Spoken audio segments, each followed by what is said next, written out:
And to further explain her decision, the Premier joined me in the studio earlier this afternoon. Premier, you've chosen the date of the election, but the government isn't in caretaker mode yet. The council elections are being moved to another date. The Flood Commission of Inquiry is holding new hearings. This is a total shambles, isn't it? Jessica, no doubt there's unusual circumstances, but that's life. Things change and you have to accommodate them. The Commission of Inquiry sought an extension to their mandate to make sure that they could have these extra hearings and report fully on them. That was certainly an unpredictable turn of events, but that's the events that I have to deal with, and I think people will understand it meant that I had some pretty tough decisions to make. I've made decisions that don't extend my term of government, don't give any advantage to me or to the government, but do give an advantage to the Queensland people, and that is they get to see this report, they get to see any adverse findings against the government, any state agency and any local council before they vote.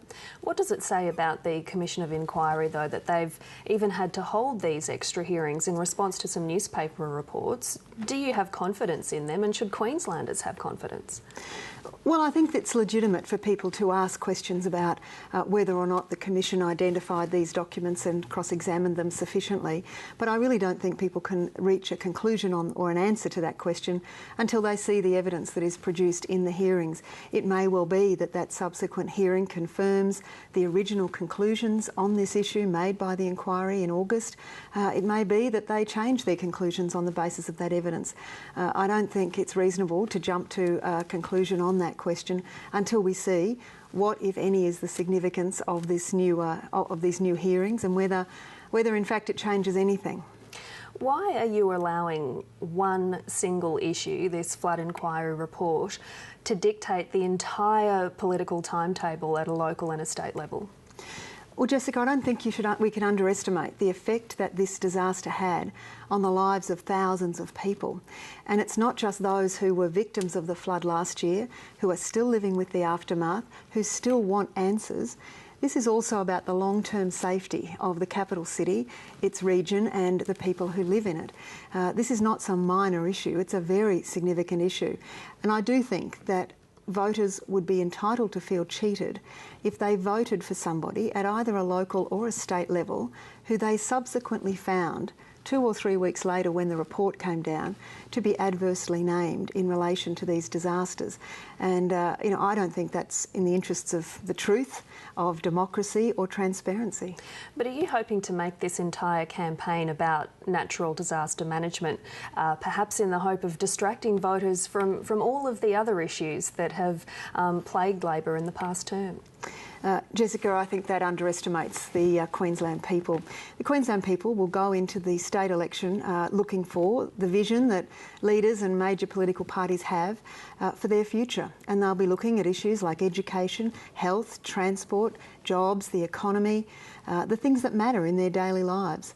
But if I went to the election before the Commission of Inquiry reported, particularly now that it's extended its hearings into what might end up being quite a controversial issue, people would be entitled, I think, to claim that I was hiding from it. So this is a rock and a hard place. I made the call, and I made the call that I believe is in the absolute right interests of democracy and establishing the truth. Why didn't you follow long-standing convention and go to the Governor today to dissolve Parliament? Why wait until February the 19th to do that?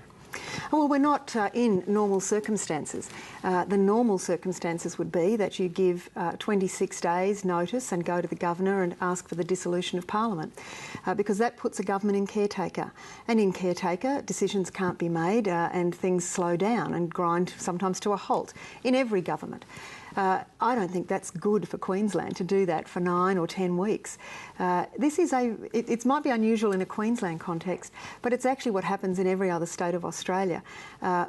Voters know 3 or 4 years in advance what the date of the election will be, but the government only moves into caretaker 4 or 5 weeks before the election is actually held. So again, I know that the LNP is desperately trying to make something of this, but frankly, this is what happens in every other state of Australia. What it means is we'll have another sitting of Parliament, so anyone suggesting that I'm trying to avoid scrutiny, that doesn't really bear up. Well, the LNP is saying you get a full 3 weeks essentially of of campaigning with the full resources of the government still behind you. So doesn't that give you the upper hand?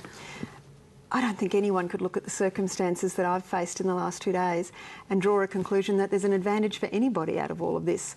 What it means is that I will go to an election on the 24th of March with a Commission of Inquiry report that I don't know what it says. It's reporting on very controversial and difficult issues. No advantage in that other than an advantage to the public where they see the truth before they cast their ballot. Any suggestion that we'll be doing anything other than governing as normal in the next 3 weeks, again, where is the evidence? Where is the evidence, Jess? Well, the campaign has already started, hasn't it? Are you saying you're not going to be doing anything that looks remotely like campaigning until that February 19 date when you go to the Governor? Now, where is the evidence being suggested by Mr Newman that I will be using anything by way of the resources of government? I can't point to a single piece of evidence since I came back on leave, and I can tell you he won't be able to point to a single piece of evidence in the next 3 weeks. My question is, will you rule out any sort of campaigning until February the 19th? Well, what's campaigning? Will I be talking to the Queensland people? Yes, I will. Will I be talking in Parliament about issues that matter? Yes, I will. Have I been doing that for the last 5 weeks? Yes, I have. But Mr Newman's suggesting more than that, Jessica. What he's suggesting is that there'll be some inappropriate misuse of funds. This is just a wild, crazy allegation. Let's be clear. Mr Newman, poor old Mr Newman, you know, for the past few weeks he's been running around like a dog with two tails, calling on me to name an election date and not to go beyond my mandate. I've called an election date. It's exactly on my mandate, so we've done what he asked for, and now he's disappointed. Will you be approving any big expenditure or making staff appointments, for example, before the government goes into caretaker mode? Jessica, we will be doing what every government in Australia does, and that is we will govern right up until the moment that we're in caretaker. I'm not going to grind Queensland to a halt. That's not in the interests of business. It's not in the interests of the state. But I'll be doing that appropriately, as you do in the lead up to every election. But we're not going to stop governing. How is that in Queensland's interests? The Commission of Inquiry will continue, as it said to, next week here, public hearings. They'll be public, so there's nothing here but transparency. I want the truth, I think Queenslanders want the truth, and that's what they're going to see. You were asked twice before about the possibility of delaying council elections, and you twice ruled it out. Now the council elections will be delayed. Is that another broken promise? Well, that might be what the LNP will try and say. I don't think, again, there's any evidence to support that. I ruled out the need to delay the local government elections because there was no need. There was no justification. Now we have an unprecedented and unpredictable set of circumstances, and I have to make a decision in relation to it. And I accept that for many local candidates at local government level, this is a political inconvenience to them, and I regret that I have these circumstances to decide upon. But I think what's at stake here is a lot more important than mere political convenience for either the state or the local government. What's at stake here is the truth about what happened in the biggest natural disaster in Australia's history. And I don't think I should sacrifice the truth for the political convenience of myself, the opposition, or local government. So I understand why local government is upset. I think they've got a right to be. This is not a desirable circumstance, and one that I would never have contemplated, except for the fact that a commissioner came to see me yesterday and said, I need an extension, and then I had to deal with that. Speaking of the truth, be honest, how do you rate your chances at the election? Jess, I rate them as very tough, but I go into every contest believing that it's winnable, and that's what I'm going to do going into this one. The polls suggest it's going to be a bloodbath for Labor. Well, let's see what the Queensland people have to say about that. It won't be me who decides, it won't be the pollsters who decides, and it won't be, political journalists. It'll be the voters of Queensland. But you're on the ground, you talk to people. Is that not the sense that you're getting? No, it's not. So I think it's going to be a very interesting campaign. Premier, thanks for your time. Thank you.